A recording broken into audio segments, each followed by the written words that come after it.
Baik, kalau orang tanya saya, Ustazah suka tak minum air manis? Jawapan saya tak. Saya memang tak suka. Alhamdulillah umur 40 tahun ke atas, saya mula jaga kesihatan.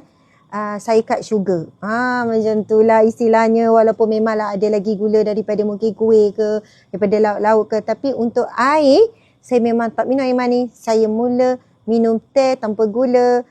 Kopi tanpa gula tak boleh. Memang saya tak minum kopi tanpa gula. Lepas tu tak minum lah air manis-manis. Kalau pergi kedai makan kat restoran pun saya ambil air kosong. Macam tu. Tapi yang saya tak boleh move on adalah air coklat. So, saya mencari air coklat yang tanpa gula putih. Dan inilah air coklat yang paling sedap, paling terbaik, yang berkhasiat, yang sangat saya jatuh cinta. Sebab apa saya sebut begini? Ini adalah minuman coklat yang berkhasiat. Tengoklah dia ada kolagennya, ada astaxanthinnya, lepas tu ada tomato putihnya. Masya Allah, lepas tu coklat dia sendiri berkualiti tinggi untuk beri tenaga dan lain-lain. Itu satu. Yang kedua, rasa dia sangat sedap. Yang ketiga, dijamin selamat.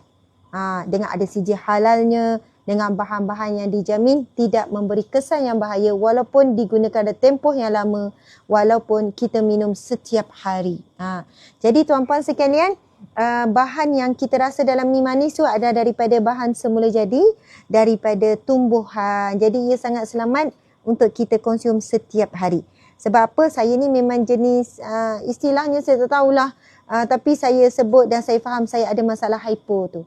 Sebab itu kalau saya live, kalau perasan, kalau saya ceramah ada satu gelas, ada satu mug yang memang tertutup sebenarnya, dalamnya adalah air coklat.